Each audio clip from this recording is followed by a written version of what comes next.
Okay, this is the last video for the semester.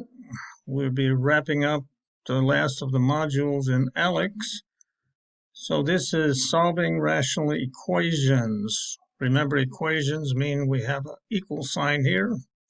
So we need to solve it. Solve this equation for x. So we see we have some fractions here. So we have to find the least common denominator. So we have three of them. 3, 6, and 2. So what's the smallest number? 3, 6, and 2 will all divide into, and that will be 6. So we have to take 6 and multiply by every term in the equation. When we do that, we'll eliminate all the fractions. So 6 over 1 times 2x over 3. 3 will go into 3 once, into 6 twice. So 2 times 2x is our 4x. The next term is x divided by 6. So we multiply by 6. The 6's cancel, and we're left with our x. The 3 halves is the last term, times our 6. 2 goes into 2 once, into 6 3 times. So 3 times 3 is our 9. Now we solve it as usual. We have x's on both sides. So we get rid of the x on the right side to keep the one on the left positive. So we subtract 1x from the right side and 1x from the left side, and we get 3x equals 9. Divide both sides by 3. Our answer is x equals 3.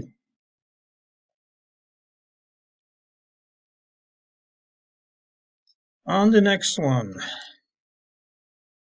2 divided by x plus 1 divided by 4 equals 5 divided by 2x. We have x for the denominator, 4 for the denominator, and 2x for the denominator. So our different parts, we have an x here and an x here. Then we have 4 and 2. So our common denominator between the 2 and the 4 is 4. 4 is the smallest number. 4 and 2 will both go into. And then we have an x in our denominator too. So our common denominator is 4x. So we take our common denominator, multiply by each of the terms. Here the x's cancel out. 2 times the 4 is 8. Here we have our second term, 1/4 times our common denominator, 4 over x. The 4's cancel. 1 times x is x, divided by 1 is just plain x. Here, 2 goes into 2 once, into the 4 2 times. The x's cancel out. 5 times our 2 is 10. We solve that, and we get x equals 2. Okay, now we have to check to make sure when we put 2 in for x, we don't end up with a 0 for a denominator. So the only way that any of these would become 0 is if x is 0. So when you solve these, always check to see if your answer is not one of the numbers that would make any of the denominators a 0 and put you in that KO situation.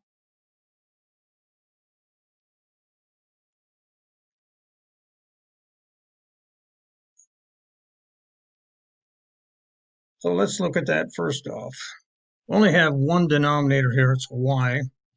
So y cannot be 0, or that would make this a KO situation. So we only have one denominator, so that's our common denominator, y. So we multiply the y times our first term. Y times y is our y squared. Multiply y times our second term. They will cancel out. We'll have y minus 12 equals 4 times y, or 4y. Now we have a situation where we need to get all the terms on one side of the equation and 0 on the right. So we already have these two on the left side. So let's get this 4y on the other side by combining it with a negative 4y. So now we have y squared minus 4y minus 12 equals 0. So now we have a squared term here. So that means you're going to get two answers. The coefficient out in front of this y squared is 1. So we can go directly to factoring. So we're going to get a y and a y. Then two factors of negative 12 that combine to be negative 4. So that would be negative 6 and a positive 2. We multiply these two, we get our negative 12. If we combine these two, we get our negative 4. So we set those equal to 0 and solve them. And we have our two answers, 6 and negative 2. Then we check to make sure that's not one of the numbers that would make one of our denominators 0, and it's not. Y can be anything but 0, and so 6 and negative 2 are fine. The next one, more complicated. So we have quantity x plus 5 divided by the quantity x plus 3 plus 1 over x squared plus 2x minus 3 equals 1. So the first thing you want to do is see if you can factor any of these denominators. We can factor this one. Again, there's a 1 out in front. We don't have any number greater than 1 out in front of the x squared term, so we can go ahead and factor x and x. Two factors of negative 3 that combine to be 2 are plus 3 and negative 1. So our factors then are x plus 3 and x minus 1. So we have an x plus 3. What's the most we see of x plus 3s in either one of these is 1. The most x minus 1s we see in either one of these is 1. So we have one of each multiplied. So that's our least common denominator. So we have to take that least common denominator times each of the terms. So when we multiply it times the first term, you can see that the x plus 3's cancel out. So we're left with x plus 5, that quantity times the quantity x minus 1. When we multiply our least common denominator times the second term, everything cancels out. So remember, when everything cancels out, it becomes a 1. It doesn't just disappear. So the second term turned out to be 1. The third term here on the other side of the equal sign is 1 times the x plus 3 times the x minus 1. Okay, so now when we solve this, the only two numbers it can't be is 1 and negative 3, because that would make either one of these a KO. Can't divide by 0. Okay, so now we have to FOIL this and FOIL this.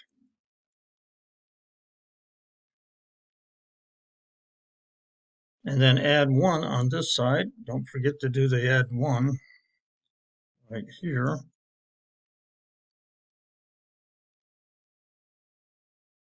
So when we FOIL this and add the 1 to it, we're going to end up with x squared plus 4x minus 4. And when we FOIL this and combine the outside and inside terms, we get x squared plus 2x minus 3. So notice you have an x squared on the left side and on the right side. So if we subtracted an x squared from both sides, they would be gone. So that leaves us with 4x minus 4 equals 2x minus 3. Got x's on both sides, so we eliminate the x's on the right side. So we have 2x minus 4 equals negative 3. Undo the subtraction with addition. Undo the multiplication by division. X equals a half.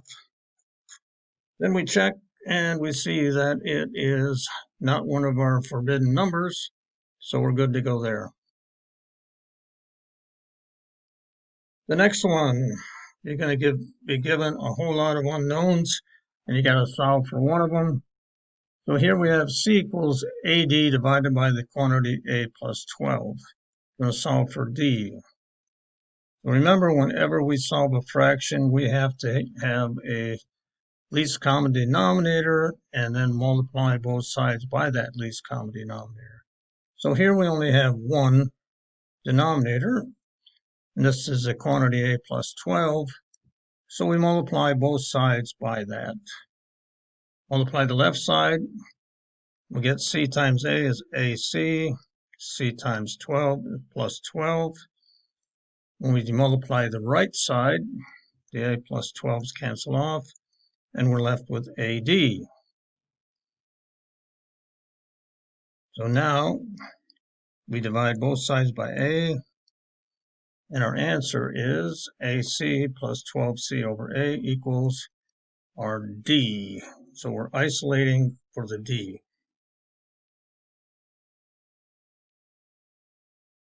So I've given you some steps here. Find the least common denominator first. Multiply each term in that equation by the common denominator. This will eliminate all the fractions. Then you solve it as usual.